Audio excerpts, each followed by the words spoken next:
Amém? Deixa eu compartilhar com você algo que Deus colocou no meu coração. Atos, capítulo de número 28. Atos dos Apóstolos, capítulo de número 28. Versículos de 1 a 8. Vai dando um sinal.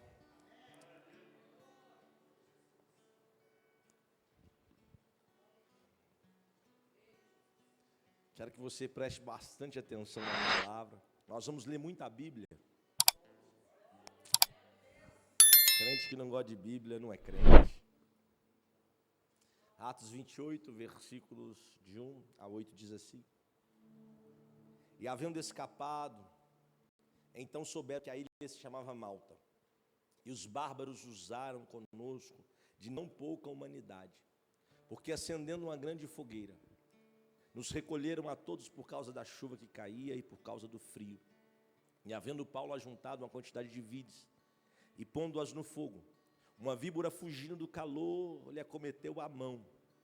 E os bárbaros, vendo-lhe a víbora pendurada na mão, diziam uns aos outros: certamente este homem é homicida, visto como escapando do mar, a justiça não deixa viver.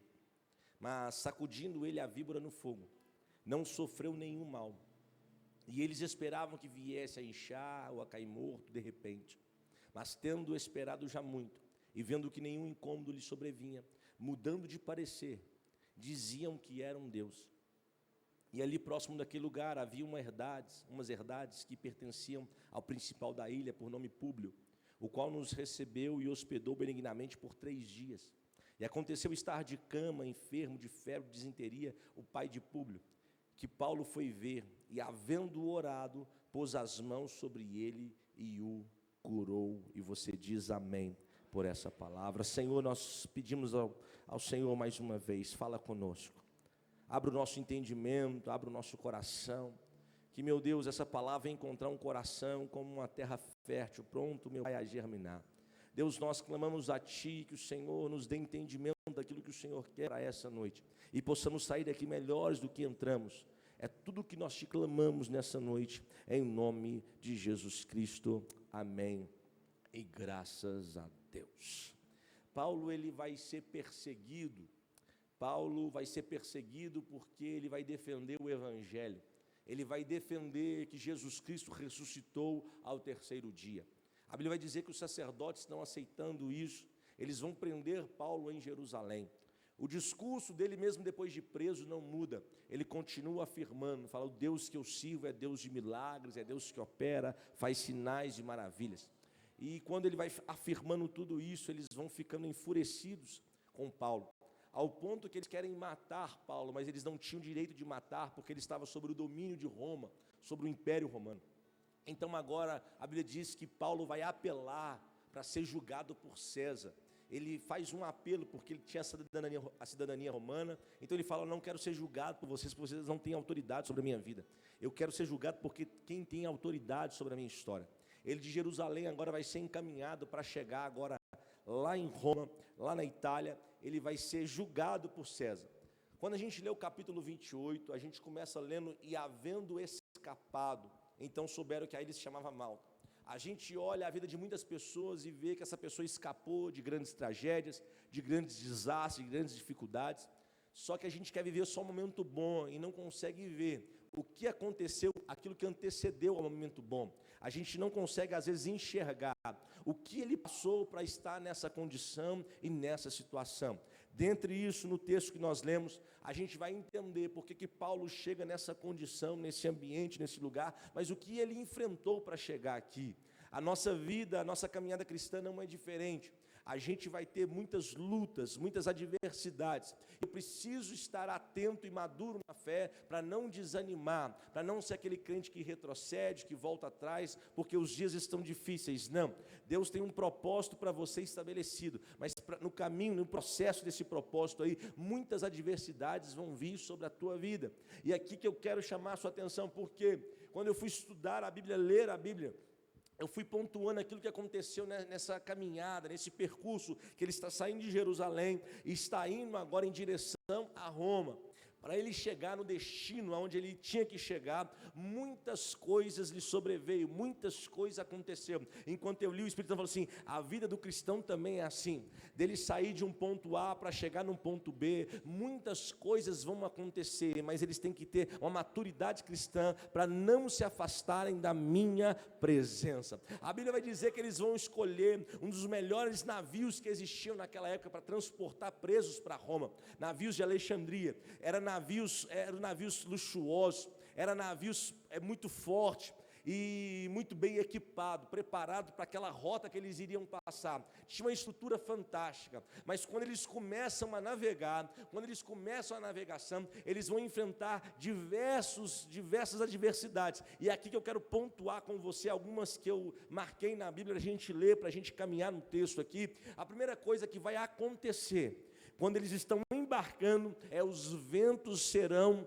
contrários. Fala comigo, vento contrário.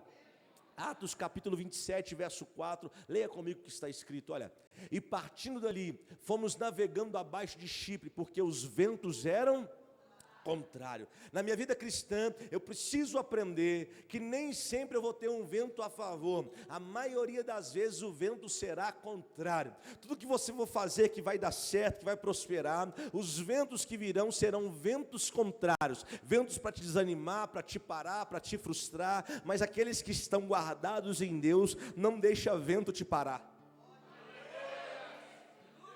Eu preciso entender que nessa caminhada cristã, diante dessas adversidades, os ventos contrários virão dentro do seu ministério, dentro do seu casamento, no seu dia a dia, na sua saúde, nas suas finanças. Ventos contrários virão, e eu não posso desistir porque tem um vento contrário. Não, pastor, claro que não. Você precisa continuar e perseverar, porque você está debaixo de uma palavra. Deus diz que você vai chegar em determinado lugar, e pode ter certeza, você vai chegar. Vento contrário não vai te impedir. Eu já estou liberando a palavra nessa noite. Ventos contrários não vão impedir você de acessar o lugar que Deus disse que você acessaria. Tem alguém comigo nesse lugar? Segundo ponto, eles vão navegar, mas vão navegar vagarosamente. Lê comigo que está em Atos 27, verso 7. Fala com seu irmão, está escrito. Olha assim, e como por muitos dias navegássemos vagarosamente. Aqui eu preciso chamar a sua atenção, porque a gente quer estar lá na frente, a gente quer andar rápido, a gente quer correr, quer ver a finança prosperar, quer ver as coisas acontecer, mas tem hora que a nossa caminhada cristã ela é vagarosa, ela é devagar, ela vai devagar, mas o segredo é não parar, é devagar e sempre. Eu estou pregando para alguém e falo assim: pastor, eu queria estar acelerado, eu sei, mas Deus te colocou num percurso agora que vai ser devagar. E aí a gente começa a entrar em crise, porque o que vai acontecer aqui nessa embarcação, o que vai acontecer com essa embarcação, é que vai mexer com toda a estrutura do ser humano. Mexe com o seu psique, mexe com o seu psicólogo, mexe com a área da sua vida da emoção, mexe com todas as áreas, porque você queria acelerar os processos, você queria ir mais rápido, mas de repente a embarcação está vagarosa, está devagar. Você fala: não estou entendendo, eu estou com Deus, eu estou orando, estou clamando, mas as coisas estão tão devagar. Ele falou: fica tranquilo, é devagar, mas você vai chegar. Você não parou, está devagar, mas não está parado, está devagar, mas está caminhando. Eu estou pregando para alguém que pensou em desistir porque o processo está lento, mas Deus falou assim: não pare, não desista, porque mesmo estando lento eu estou contigo, mesmo estando devagar eu não deixei você. Está devagar, é só um processo, daqui a pouco você vai entrar na rota certa e as coisas vão acontecer. Alguém está comigo nesse lugar? Tem uma pregação aí, por aí, que pregam que você não vai sofrer. Na hora que você virou crente, você não sofre. Não tem luta, te enganaram. Tem muita luta. Tem muita provação. Tem muita cara fechada. Tem muita gente rangendo dente. Vento contrário. Eles estão navegando vagarosamente. Pastor, e fica por aí? Não. A Bíblia fala que eles vão costeando dificilmente. Lê comigo, Atos 27, verso 8. Atos 27, verso 8. E costeando dificilmente. Olhe para mim. Tem hora que vai ficar difícil as coisas. Tem hora que vai ficar tão difícil que você fala assim: Senhor, o que eu vou fazer? Então que você não sabe qual a resposta, qual é o caminho, qual é a solução. Você ora e parece que nada muda. O vento é contrário, está devagar e o negócio está difícil. Alguém fala assim: pastor, está falando da minha vida aí em cima? Não, é a vida de todos. Porque esse processo não tem como fugir. Você empreende, abre um negócio e de repente você fala assim: agora vai, e de repente o negócio fica difícil. O negócio está amarrado, o negócio não sai do lugar. Você fala: Senhor, o que está acontecendo? Estou dizimando, estou ofertando. Ele, calma, são processos. Porque você vai chegar no destino certo. E eu preciso modelar você para chegar onde eu quero que você chegue. E esses processos vão trabalhando com a gente. Esses processos vão trabalhando na nossa vida. Esses processos vão gerando fé. Esses processos vão amadurecendo o cristão. Então, se você está enfrentando ventos contrários, calma, Deus não te abandonou. Se está difícil para você, calma, Deus não te abandonou. É só um processo. Eu queria que você me ajudasse a pregar nessa noite. Pega na mão desse vizinho e fala assim: calma, esse processo vai passar. Não, chacoalha a mão dele, chacoalha a mão dele e fala assim: esse processo vai passar. Pastor, mas enquanto não passa, suporta. Pastor, enquanto não passa, aguenta a pressão. Quem diz que não teríamos pressões nessa vida? Eles estão vivendo ventos contrários, vagarosamente, está difícil a navegação, e para por aí não. Lê comigo Atos 27, verso 9, olha o que está escrito, olha isso aqui, ó, Atos 27, verso 9. E passando muito tempo e sendo já perigosa a navegação. Tem horas na nossa vida que nós vamos cair numa situação que se torna perigosa. Você está correndo perigo de perder o emprego, correndo perigo de fechar a empresa, correndo perigo de perder o ministério, perder o casamento. São situações que você não tem controle, não tem domínio, tudo está perigoso, você não sabe qual decisão tomar, você não sabe onde ir. Aí Deus fala: calma, está perigoso para você, mas eu ainda continuo no governo da situação. Você perdeu o controle, mas eu ainda continuo governando toda essa situação. Eu preciso entender isso aqui. Pastor, está perigoso, está difícil, eu sei. Mas Deus não te abandonou. Deus está com você nessa navegação. Pastor, e para por aí, não, o negócio vai piorando, irmão. Eu nunca vi, parece que o negócio tem hora que piora. E por isso você não pode se comparar com o ímpio.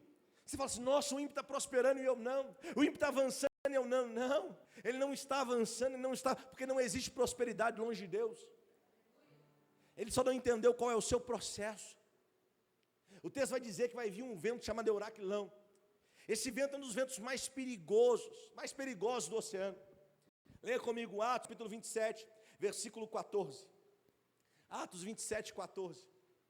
Mas não muito depois deu nela um pé de vento chamado Euraquilão. Esse vento começou a movimentar a embarcação de um lado para o outro, ao ponto que eles não tinham domínio mais da embarcação. Eles não tinham mais a segurança da embarcação. Eles não tinham mais o controle da embarcação.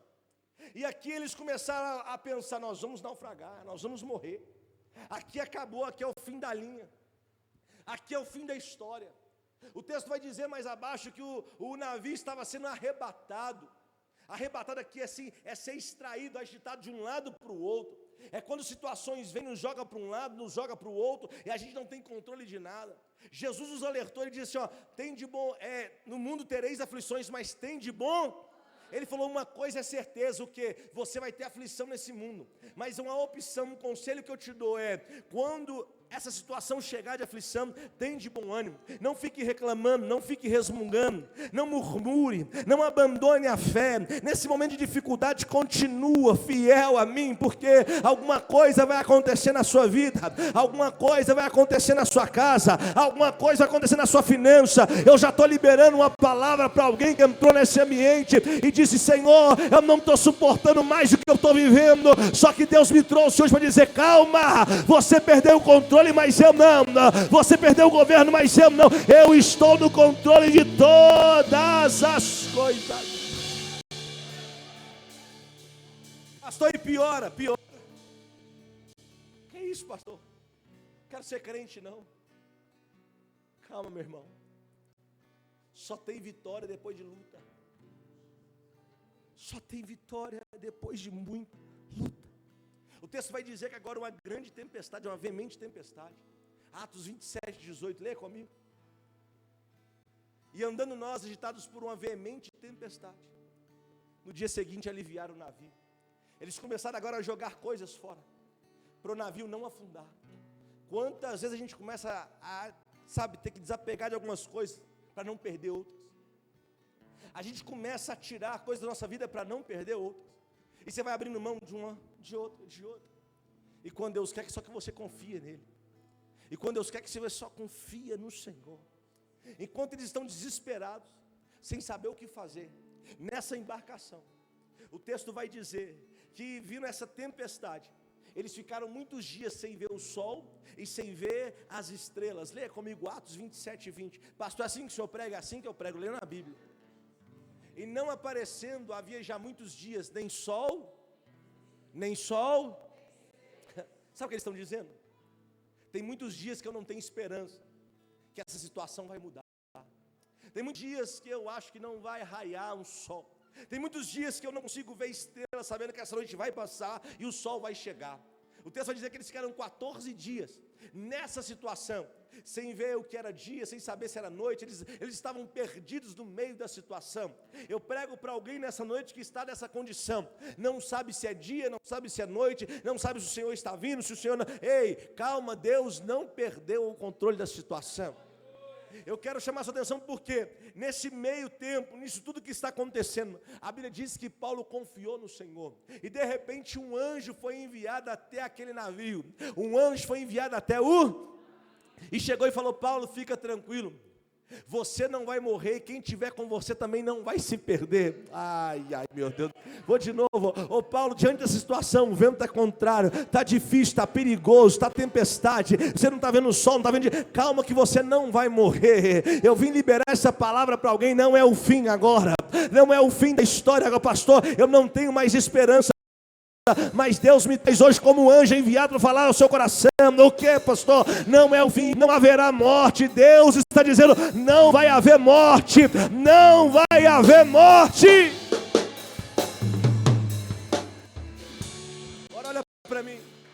Eles são prisioneiros. Eles são o quê? Eles são o quê? Eles são prisioneiros. O anjo vem e fala com ele assim: fica tranquilo, você não vai morrer. E quem está perto de você também não vai. Se você não dá glória agora, você está muito ruim. Por causa de 276 homens foram salvos. É 276 que não prestavam, que não valia nada, que era a margem da sociedade. Mas por causa de Pastor, onde você quer chegar? Simples. Por causa de Jesus. Nós que prestamos, a salvação nos alcançou. A graça nos alcançou. O detalhe, a condição era: só fica perto dele. Só fica perto dele, porque ficando perto dele, vocês vão estar a salvos. O Paulo olha naquela situação, todo mundo agitado, e fala: só fica tranquilo. O jejum acabou, vamos comer. Porque ninguém aqui vai se perder, ninguém aqui vai morrer. Alguém vai falar assim: Paulo, você está maluco? Ele falou: não, Deus falou comigo, estou debaixo de uma palavra. Ele falou que eu vou chegar onde eu vou chegar. Ele disse que eu vou chegar em Roma, então eu vou chegar em Roma. Não importa se tem vento contrário, se tem tempestade, se tem levante, não me importa, porque eu vou chegar aonde Deus disse que eu vou chegar. Pega na mão desse vizinho e fala: nada vai parar o propósito de Deus na minha vida. Fala com ele: nada vai parar o propósito de Deus na minha vida. Leia comigo Atos capítulo 27, versículo 23 e 24. Porque essa mesma noite o anjo de Deus, de quem eu sou e a quem sirvo, esteve comigo. Próximo. Dizendo: Paulo, não temas. Não. A situação está uma luta. Vento contrário, o anjo fala: não. Você não está vendo resposta, não está vendo saída. E o anjo diz: não. Meu irmão, tem hora que é assim, a gente só tem que crer. Você não vai ver, você não vai enxergar, parece que não tem saída, mas você vai ter que crer. E o anjo fala assim: não. Vira para o vizinho e fala assim: você não pode temer. Essa situação não vai te engolir. Fala: Deus tem um propósito através dessa situação. Aleluia. Importa que sejas apresentado a César, dizendo assim: você vai chegar lá em Roma, você vai pisar na Itália. Oh, glória.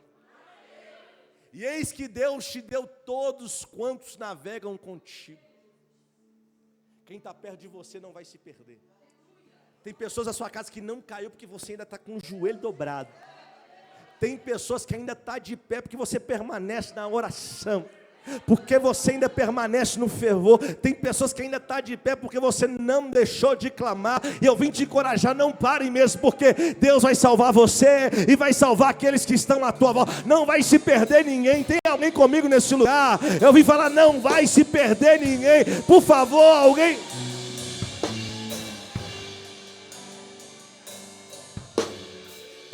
O navio vai afundar. Eu disse que o navio vai. A estrutura é boa. A estrutura é boa, mas não suportou a pressão. E tem vezes que Deus vai permitir a gente perder estruturas para não perder pessoas. Olhe para mim. Tem hora que Deus vai permitir você perder coisas para não perder pessoas. Perde-se estrutura, mas estrutura a gente conquista de novo, a gente ergue de novo, a gente levanta de novo. E Deus fala assim, eu estou guardando pessoas, as almas que estão nesse navio. Ninguém vai se perder. A Bíblia diz que ali tinha homens que sabiam nadar e homens que não sabiam nadar. E nenhum deles morreram porque estavam debaixo de uma palavra. Aqui eu preciso chamar a atenção porque quando os soldados romanos vê que eles vão perecer, que o navio vai afundar, eles têm um medo, qual é? Se eu sobreviver, esse povo aqui morrer ou escapar, eu vou pagar com a vida. Havia um princípio romano que era o seguinte: todo chefe de cadeia que cuidava de algum preso, prisioneiro, se ele deixasse o prisioneiro escapar, fugir, se ele perdesse o prisioneiro, ele pagava com a sua própria vida. Então os soldados romanos cuidavam muito bem daquilo que era confiado na mão deles. Só quando eles viram que o navio iria afundar, eles falaram assim, vamos matar todo mundo. Só que tinha um lá que não podia morrer, que era Paulo, porque ele estava debaixo de uma palavra. Todo mundo ali, se Paulo não estivesse ali, eles morreriam, mas como Paulo estava ali, Deus poupou e preservou a vida de muitos. Você está entendendo que por causa de você, Deus está preservando a vida de muitos? Por causa da sua história, Deus está preservando a vida de muitos. Pastor, isso só fica assim? Não. Aí Deus prepara aqueles ambientes que só Ele sabe preparar. Como assim, pastor? Olha o que está escrito em Atos 27, 26. Você não dá glória agora, irmão? Meu Deus.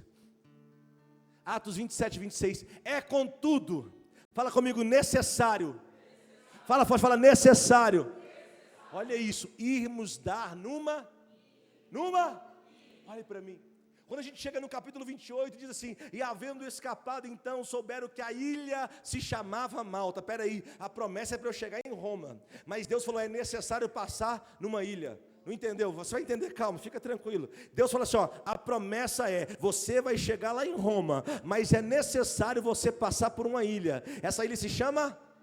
Qual é o nome da ilha? Não, fala não, grita, qual é o nome da ilha? Malta. Malta vem de melite, que significa mel.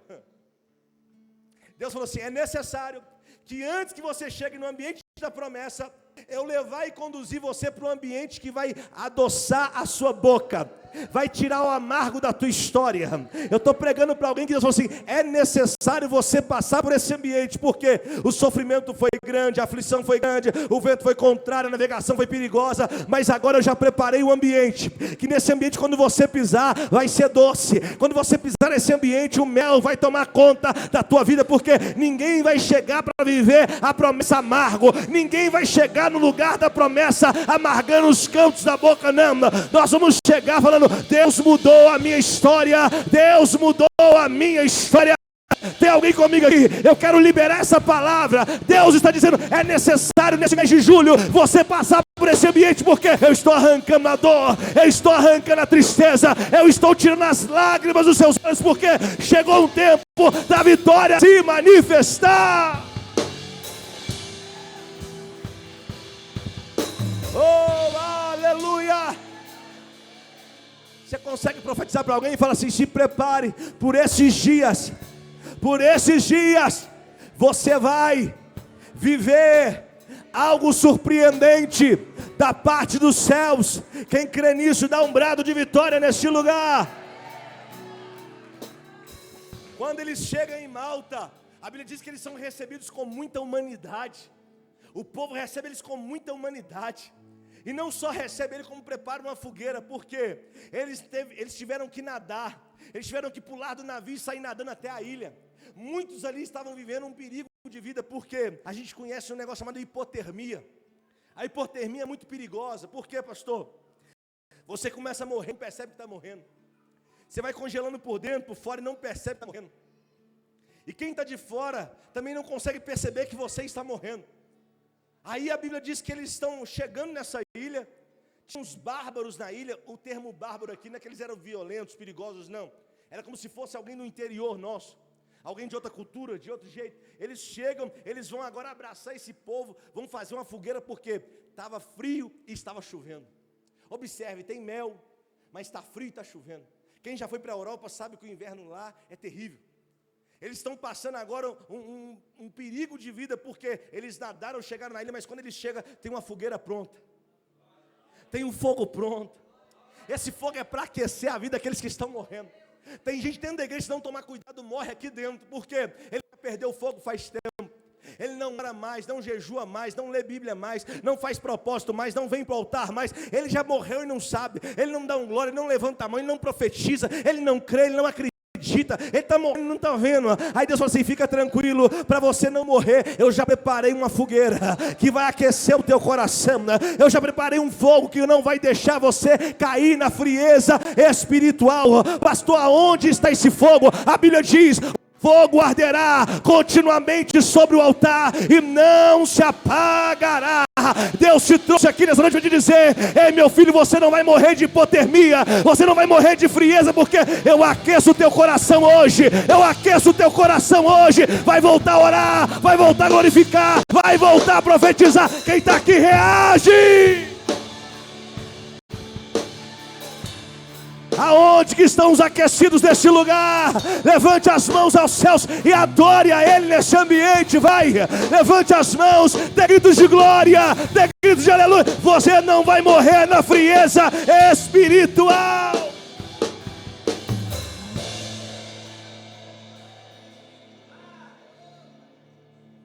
Deus já preparou. Tem um fogo quentinho para nos aquecer. Quando eles chegam, o fogo está pronto. O fogo está? O fogo está? O fogo está? Pronto. E aqui eu preciso colocar isso dentro do seu coração.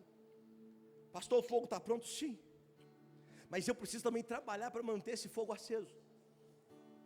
Eu preciso arregaçar as mangas e falar: se depender de mim, esse fogo não se apaga. Se depender de mim, esse fogo não para.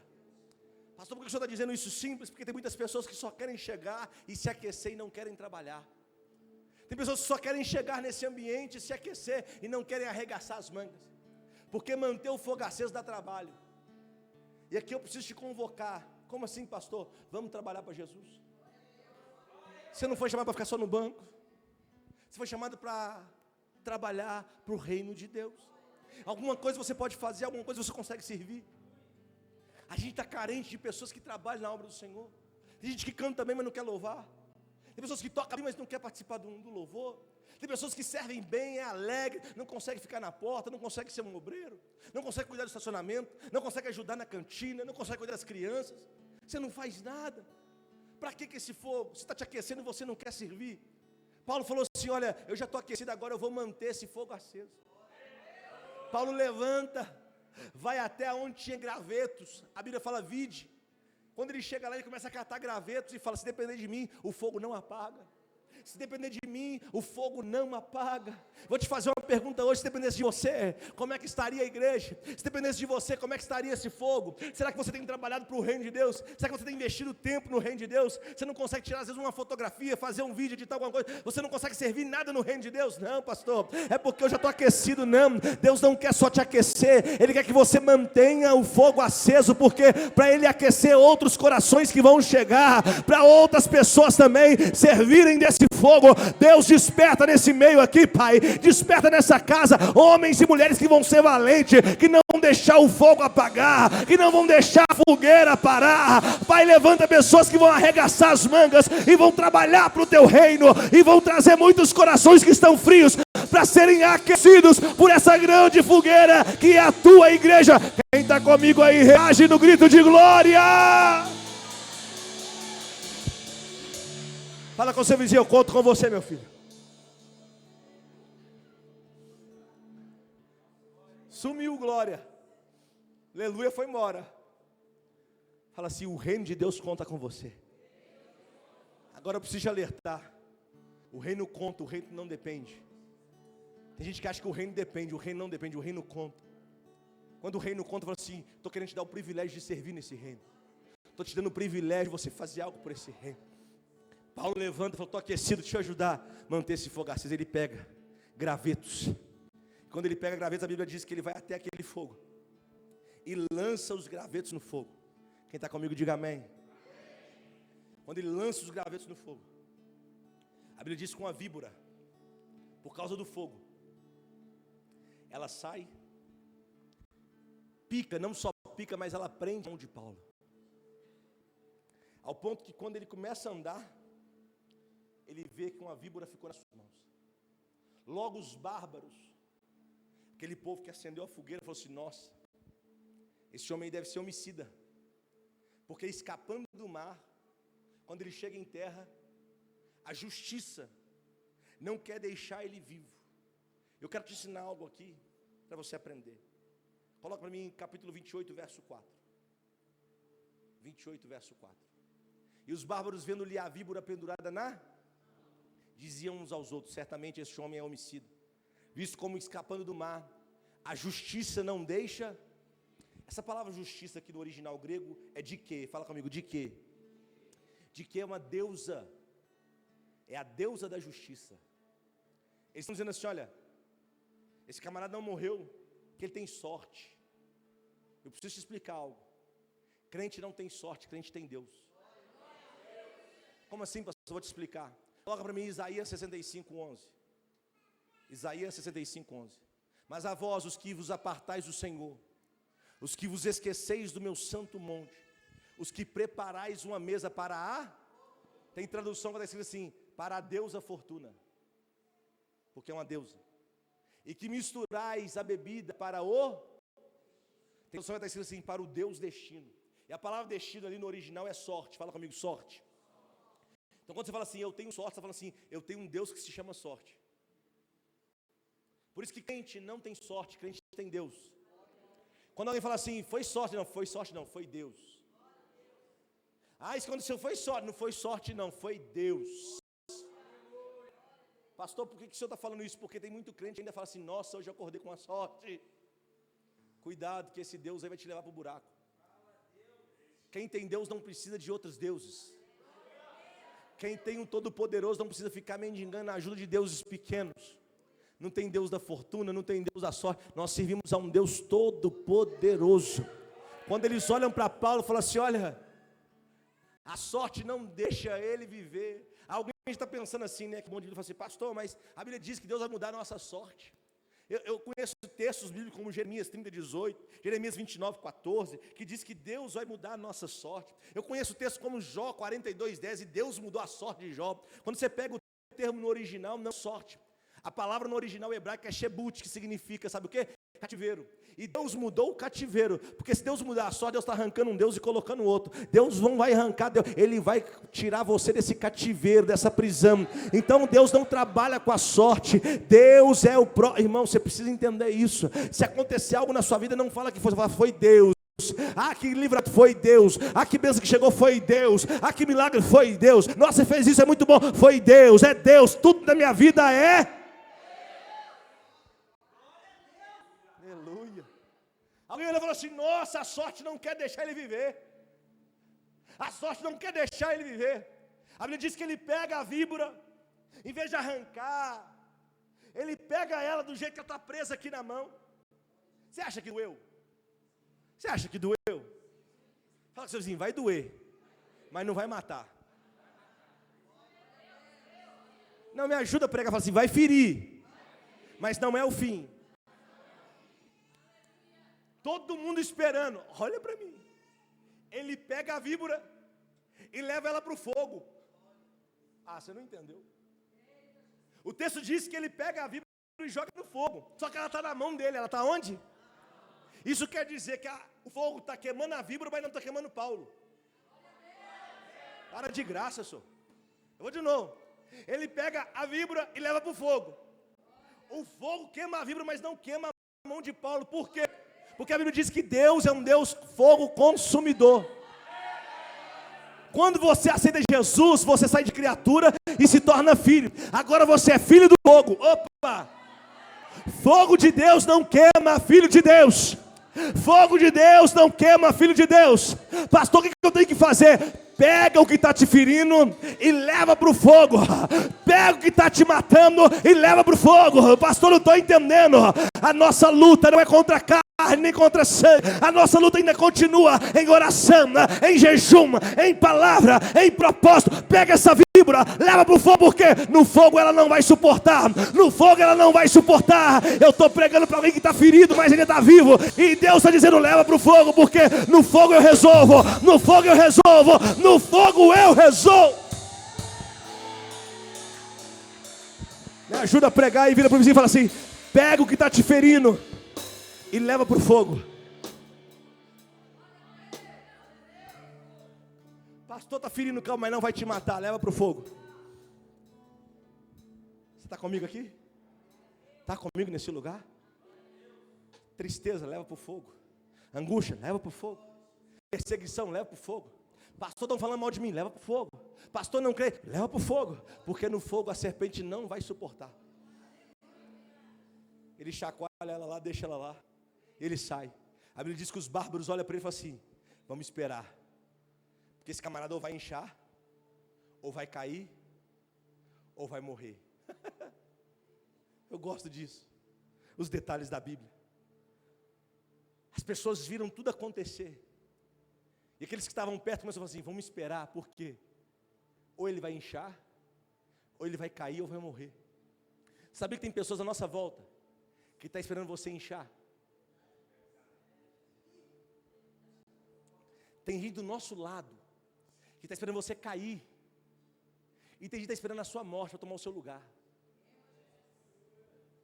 Eu tinha uma pastora aqui na igreja. Ela orava assim, ó: ele não dura 6 meses. Falando de mim, eu pastor da igreja. Que demônio? Satanás, pastora de Satanás. O líder dele era o Lúcifer. Olha para mim, não dura 6 meses. Ela falou assim: eu vou esperar. Toda vez que eu leio esse texto eu lembro dela. Ele vai inchar? Ou vai cair? O que é inchar? É quando o ego toma conta. É quando você cresce, prospera, você fala assim: eu não preciso mais de Deus. Você inchou. Daqui a pouco você se perde. Cair, você sabe o que é cair. Já não tem mais fé, já não tem mais força, já não tem mais vontade, já não quer mais servir a Deus, já não quer mais cultuar. Você que caiu. E morto, você já sabe, morto só em terra. Tem gente que está do seu lado esperando você inchar, cair ou morrer. Tem gente que está do seu lado esperando a sua empresa inchar, cair ou morrer. Seu ministério inchar, cair ou morrer. Seu casamento inchar, cair ou morrer. Só que eu tenho uma boa notícia para você. Vou dizer de novo: eu tenho uma boa notícia para você. Atos 28, verso 6, leia comigo. E eles esperavam que viesse a inchar ou a cair morto de repente, mas tendo esperado já muito. Tem a tradução que diz assim: e tendo esperado muito, que eles vão esperar e não vão ver você inchando, não verão você caindo, não vão ver você oh meu Deus. Os nossos inimigos serão confundidos. Os nossos inimigos serão envergonhados. Eu estou liberando uma palavra sobre a tua vida. Eles estão esperando, e eles vão esperar por muito tempo, porque nós não vamos inchar. Eu vim profetizar: Deus vai te prosperar ao ponto que você não vai inchar. Você vai ter tanto recurso, mas não vai ficar inchado, falando assim: foi eu não, mas foi Deus, foi Deus, foi Deus. Você não vai cair nas ciladas do diabo, nos prazeres da carne. Você não vai cair, e você não vai morrer naquilo que o diabo colocou diante de você. Eu vim profetizar que os inimigos esperando o teu fracasso, os inimigos esperando a tua queda, a tua morte, eles serão todos envergonhados, e o nome do Senhor será glorificado. Quem está comigo aí, reage. Quem está comigo nessa noite, reage. Reage e solta aquele brado de vitória. Estou indo para o fim, estou terminando, estou no meu tempo ainda. A Bíblia diz que, deixa o texto aí, e eles esperavam que viesse a inchar ou a cair morto de repente, mas tendo esperado já há muito tempo e vendo que nenhum incômodo lhe sobrevinha, mudando de parecer, a opinião do inimigo vai mudar. Eles vão ter que reconhecer que há um Deus na sua vida.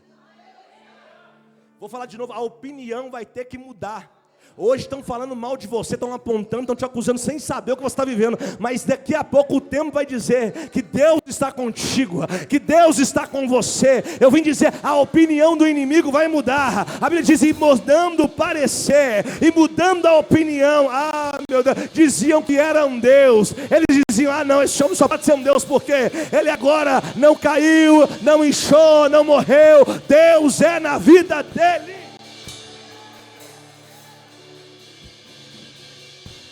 Quando tudo isso acontece,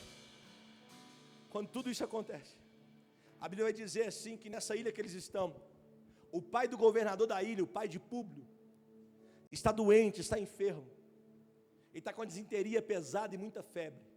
Historiadores vão dizer que eles ficavam 2 anos com febre, até 3 anos com febre, e muitos morriam pela febre, porque eles não conseguiam tratar e curar. Era algo sério para eles. Quando viram que Paulo não morreu, falou assim, ó, você pode ser um Deus, vamos ali. Vou te levar num lugar que você precisa orar para alguém, curar alguém. A Bíblia diz que eles levam Paulo para a casa de Públio, onde o pai dele estava. E quando chega lá, a Bíblia diz que Paulo orando e colocando as mãos, aquele homem foi curado. Agora olhe para mim. Aonde que a víbora prendeu? E o que ele usou para curar o homem? O ambiente onde você foi ferido será um ambiente onde Deus vai usar para você curar outras vidas. E eu gosto dos detalhes da Bíblia, eu gosto da riqueza do texto. Leia comigo, 28 verso 3. Estou terminando, termina agora, irmão. Tem gente que já passou até mal, overdose de Bíblia. Nunca leu tanta Bíblia num culto. Um dia eu falei assim, você lê muita Bíblia. Eu falei assim, mas sou pastor, você quer que eu leia o quê? O alcool? E havendo Paulo ajuntado a quantidade de vides e pondo-as no fogo, uma víbora fugindo do calor lhe acometeu a singular ou plural? A víbora pegou as 2 mãos ou uma mão só? As 2 ou uma? Uma mão. A víbora veio e pegou uma. Agora leia o 8. E os bárbaros vendo-lhe a víbora pendurada na mão. 28, 8. E aconteceu estar de cama enfermo de febre, disenteria, o pai de Públio, que Paulo foi ver, e havendo orado, pôs.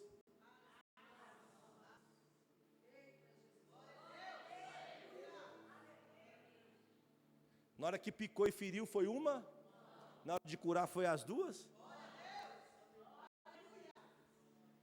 Vou de novo. Na hora de ser ferido, feriu uma, mas na hora de curar alguém foi as 2. Você percebeu que com Deus é assim? O que vai acontecer vem em porção dobrada. A área que o inimigo te atacou e te feriu, fica tranquilo, fica em paz. Tem porção dobrada de Deus vindo para a tua vida e através da tua história. Eu vim profetizar essa área que você está sendo ferido, machucado. Deus dizendo, calma, você foi ferido em uma só mão, mas na hora que eu te usar, se prepara, pode levantar as 2 para receber, porque o milagre será dobrado, a resposta será dobrada. Eu vim profetizar para quem crê. Quem não crê fica em silêncio, mas quem crê, eu estou liberando uma palavra. Esse mês de julho, Deus está dizendo, não é uma bênção comum que vai chegar, é uma bênção em porção dobrada. Deus viu a ferida, Deus viu o machucado, mas Ele diz, não te matou, o processo não te matou, porque eu ainda tenho propósito para a tua vida. Milagres vão acontecer. Quem crê nisso reage, quem crê nisso glorifica o nome de Jesus nesse lugar. Fica de pé.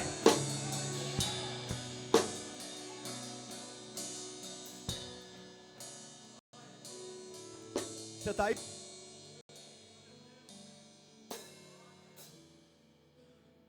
A Bíblia diz que Paulo orou e ele foi curado.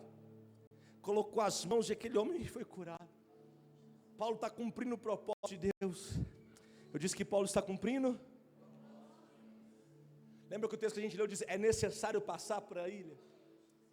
Deus vai te colocar em um ambiente, olha o que eu estou te dizendo nesse mês, que vai tirar o amargo da tua boca.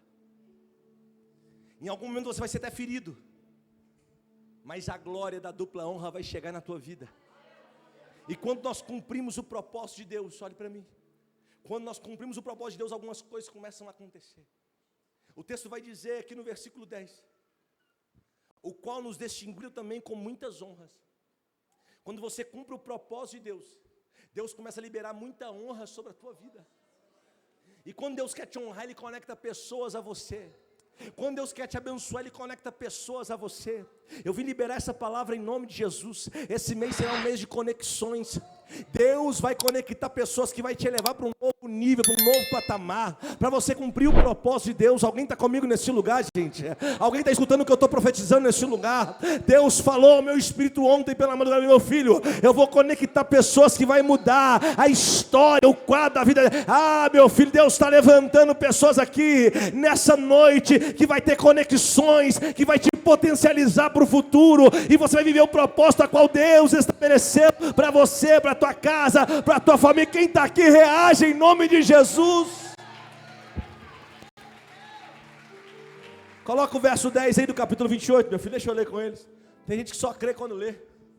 Os quais nos distinguiram também com muitas, e havendo de navegar, nos proveram das coisas.